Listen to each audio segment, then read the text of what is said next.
നമസ്കാരം. സൂര്യ നമസ്കാരമാണ് നമ്മൾ ഇത്രയും ദിവസമായിട്ട് പരിശീലിച്ചുകൊണ്ടിരിക്കുന്നത് അല്ലേ.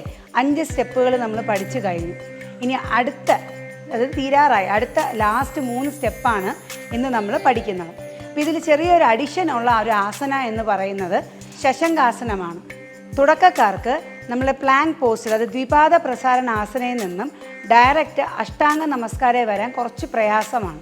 അപ്പോൾ അവർക്കൊരു റിലാക്സേഷൻ, റെസ്റ്റ് കൊടുക്കാൻ വേണ്ടിയിട്ട് ആഡ് ചെയ്തതാണ് ഈ ശശങ്കാസനം. അപ്പോൾ ഇന്ന് നമ്മളുടെ പ്രാക്ടീസിൽ ശശങ്കാസനം കൂടിയുണ്ട്.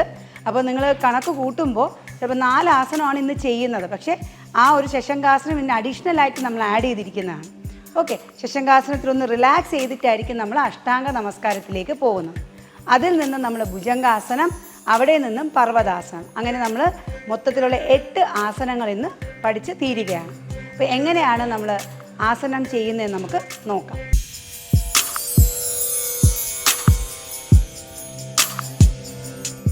സൂര്യ നമസ്കാരം എല്ലാവർക്കും ചെയ്യാമോ? എല്ലാവർക്കും ചെയ്യാം. എന്നാൽ ചില വ്യക്തികൾ ഒഴിവാക്കേണ്ടതായിട്ടുണ്ട്.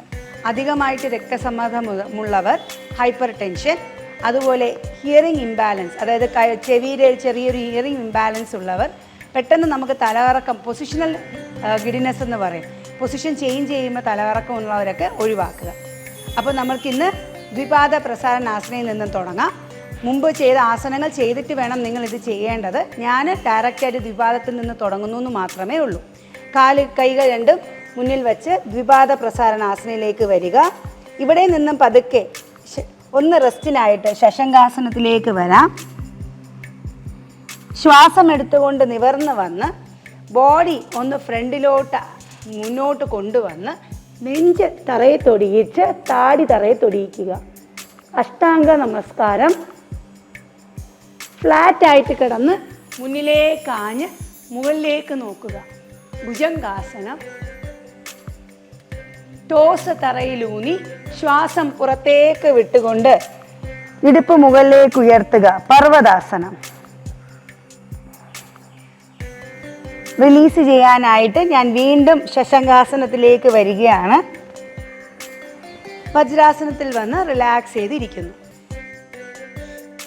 ഇന്ന് നമ്മൾ 3 ആസനങ്ങളാണ് പഠിച്ചത്. 1 എക്സ്ട്രാ പഠിച്ചിട്ടുണ്ട്, ശശങ്കാസനം. ബ്രീത്തിങ് ഒന്ന് ശ്രദ്ധിക്കുക. ദ്വിപാദത്തിൽ നിന്ന് നമ്മൾ ശശങ്കത്തിലേക്ക് വരുമ്പോൾ ശ്വാസം എടുത്ത് വിട്ടുകൊണ്ട് വേണം ശശങ്കാസനത്തിൽ വരാൻ. അവിടെ നിന്ന് നമ്മൾ എണീക്കുമ്പോൾ ശ്വാസം ഉള്ളിലേക്ക് എടുക്കുക.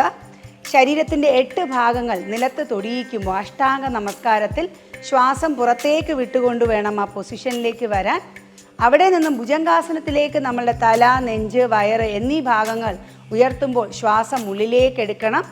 ആ പൊസിഷനിൽ നിന്ന് നമ്മൾ പർവ്വതാസനത്തിലേക്ക് ഇടുപ്പ് മുകളിലേക്ക് ഉയർത്തുമ്പോൾ ശ്വാസം പുറത്തേക്ക് വിടണം. അപ്പോൾ ഉള്ളിലേക്ക് എടുക്കുക, ശ്വാസം പുറത്തേക്ക് വിടുക. ഓൾട്ടർനേറ്റ് ബ്രീത്തിങ് ആണ്, ഇൻഹലേഷൻ, എക്സലേഷൻ. ഇതും കൂടി ഒന്ന് ശ്രദ്ധിച്ചുകൊണ്ട് വേണം ചെയ്യാൻ.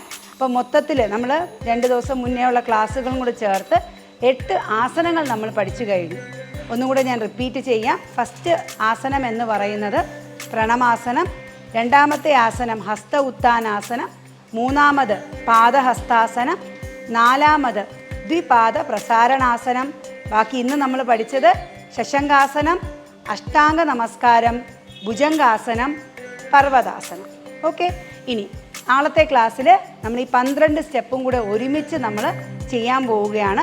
അപ്പോൾ എന്തെങ്കിലും സംശയമുണ്ടെങ്കിൽ നമ്മുടെ യൂട്യൂബ് ചാനലിൽ ഇതിൻ്റെ എല്ലാ ലിങ്കും ഉണ്ട്, www.janantv.com. അത് കണ്ട് നിങ്ങളും പരിശീലിക്കുക. നാളെ കാണാം. നന്ദി, നമസ്കാരം.